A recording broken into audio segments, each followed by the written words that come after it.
সময়টা তখন ২০০০ সালের ফেব্রুয়ারি মাস। আমেরিকার কোনো এক শহরে একটা বাড়ির দরজা ভেঙে ভেতরে প্রবেশ করে প্রায় ডজন খানেক পুলিশ। অন্ধকার ঘরের মাঝখানে একটা ডাইনিং টেবিল, সেই টেবিলের উপরে সুন্দর করে সাজিয়ে রাখা আছে কয়েক প্লেট রান্না করা মাংস। টেবিলের পাশেই অজ্ঞান হয়ে পড়ে আছেন একজন মহিলা। পুলিশেরা তখনও জানতো না যে এই মহিলা কি জঘন্য একটা কাজ করেছে। দুজন পুলিশ রান্নাঘরের দিকে যান ইনভেস্টিগেশন করতে। সেখানে গিয়ে তারা দেখতে পান আলমারির উপরে টাঙিয়ে রাখা আছে অদ্ভুত দেখতে রক্ত দিয়ে ভেজা একটা চাদর। একজন পুলিশ এগিয়ে গিয়ে চাদরটায় হাত দেন। হাত দিতেই তার পুরো শরীর ভয়ে শক্ত হয়ে যায়, কারণ যে চাদরে তিনি হাত দিয়েছিলেন সেটা আসলে ছিলে রাখা আস্ত মানুষের চামড়া। হ্যালো দর্শক, আজ আমি আপনাকে বলবো এক সৎ মায়ের গল্প, যে করেছিল এমন এক ভয়ঙ্কর কাজ যা মানুষ হত্যা করার থেকেও ভয়ঙ্কর। ওয়ার্নিং, এই ভিডিওতে থাকবে অত্যন্ত গ্রাফিক একটা মার্ডার কেসের খুঁটিনাটি বর্ণনা। দুর্বল হৃদয়ের মানুষ হলে ভিডিওটি নিজ দায়িত্বে দেখুন। তো ভিডিও শুরু করা যাক। আমি রিহাব, আর আপনি দেখছেন কাগজের গল্প। কাগজের গল্প। রান্নাঘরে পুলিশরা এরপর আরও ভয়ঙ্কর সব জিনিস আবিষ্কার করতে শুরু করে। পাশেই গ্যাসের চুলার উপরে একটা কুকার। কুকারের মধ্যে সেদ্ধ হচ্ছে একটা মানুষের আস্ত মাথা, সঙ্গে কিছু সবজি কেটে এর মধ্যে দেওয়া হয়েছে। আশেপাশে বড় বড় পাত্রে রাখা আছে টুকরো টুকরো করে কাটা মানুষের হাত, পা ও শরীরের বিভিন্ন অঙ্গ। এর কিছু কাঁচা, কিছু আবার রান্না করা। একটু পরেই এর থেকেও জঘন্য একটা জিনিস পুলিশরা আবিষ্কার করে। ডাইনিং টেবিলে প্লেটে করে যে মাংসগুলো সাজিয়ে রাখা আছে তার দুইটা প্লেটে কাগজের নোটে দুটো বাচ্চা মেয়ের নাম লেখা।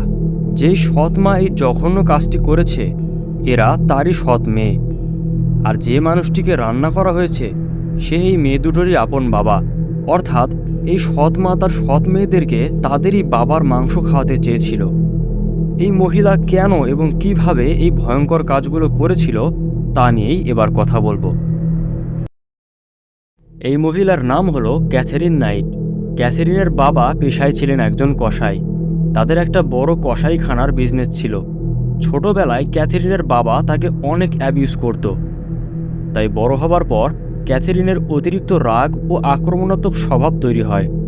তবে প্রতিবেশীদের মতে ক্যাথেরিন অনেক ভালো মনের একজন মানুষ ছিল। বাবার মৃত্যুর পর তার কসাইয়ের ব্যবসাটা ক্যাথেরিনের হয়ে যায়।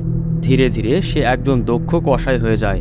একা হাতে বড় বড় পশুর চামড়া ছেলা ও মাংস কাটা সব করতে পারত ক্যাথেরিন। এসব কাজে অত্যন্ত দক্ষ হওয়ায় তার নিজের প্রতি একটা গর্ববোধ ছিল। সে তার বেডরুমে পর্যন্ত পশু কাটার এসব দা, ছুরি ট্রফি হিসেবে ঝুলিয়ে রাখত। তবে ক্যাথেরিনের আক্রমণাত্মক স্বভাব ও অতিরিক্ত রাগের কারণে তার বৈবাহিক সম্পর্ক খুবই খারাপ ছিল। একে একে সে 3টা বিয়ে করেছিল, কিন্তু কোনো স্বামীর সঙ্গে তার সম্পর্ক কয়েক মাসের বেশি স্থায়ী হতো না। একদিন ঝগড়া করতে করতে সে তার প্রথম স্বামীকে চাকু দিয়ে আঘাত করার চেষ্টা করে। এরপর তার ডিভোর্স হয়ে গেলে সে আরও একটা বিয়ে করে। দ্বিতীয় স্বামী তাকে সুখ দিতে পারছিল না বলে সে ফ্রাইং প্যান দিয়ে তার মাথা ফাটিয়ে দেয়। এরপর 3 নম্বর স্বামীকে সে বেল্ট দিয়ে মারত এবং একদিন সত্যি সত্যি তার হাতে চাকু মেরে দেয়। ক্যাথেরিনের বিরুদ্ধে থানায় অভিযোগ করা হলেও প্রমাণের অভাবে সে নির্দোষ প্রমাণিত হয়। এরপর বেশ কয়েক বছর ক্যাথেরিন একা একাই জীবনযাপন করছিল। তবে হঠাৎ একদিন তার সাথে দেখা হয় জন প্রাইসের। জনের আগের স্ত্রীর সাথে খুবই সম্প্রতি ডিভোর্স হয়ে গিয়েছিল এবং তার 2 মেয়ে তার সাথেই থাকত। জন ছিল খুবই সাদাসিধে ও হাসিখুশি স্বভাবের একজন মানুষ। ক্যাথেরিনের মন ভোলানো কথায় সে খুব সহজেই ক্যাথেরিনকে ভালোবেসে ফেলে এবং তাকে বিয়ে করে। ক্যাথেরিনের সুন্দর আচরণের জন্য জনের 2 মেয়ের সাথেও তার খুব ভালো সম্পর্ক তৈরি হয়। তবে ধীরে ধীরে ক্যাথেরিনের আসল রূপ বেরিয়ে আসতে থাকে। সামান্য কোনো বিষয় নিয়ে ঝগড়া হলেই ক্যাথেরিন জনকে ধারালো অস্ত্র দিয়ে মারত।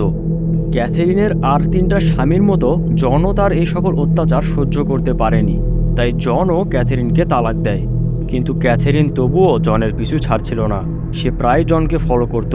এমনকি একদিন ক্যাথেরিন জনের বাড়ির জানালা ভেঙে তাকে মারতে তার ঘরের ভেতরে ঢুকে গিয়েছিল। এসবে জন তার সেফটি নিয়ে খুবই দুশ্চিন্তাগ্রস্ত হয়ে পড়ে।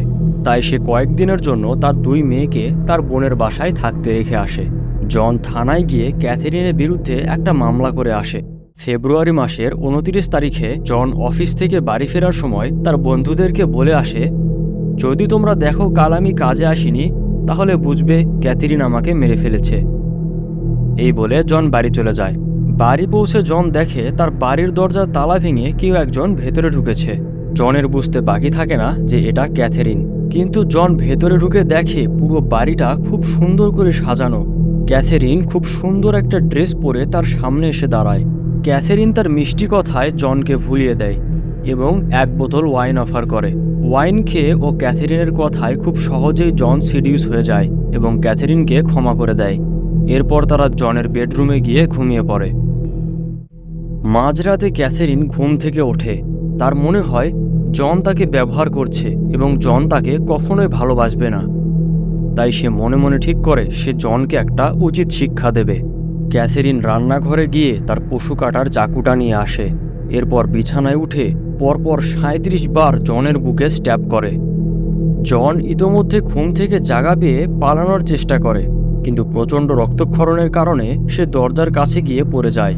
ক্যাথরিন পেছন থেকে গিয়ে তার 2টা পা ধরে তাকে টেনে হিঁচড়ে ঘরের একেবারে মাঝখানে নিয়ে আসে। তারপর ক্যাথরিন চাকু দিয়ে জনের গলা কেটে শরীর থেকে মাথাটা আলাদা করে দেয়। ঘটনাস্থলে জন মারা যায়। কিন্তু এখানে শুরু হয় ক্যাথরিনের আসল বর্বরতা।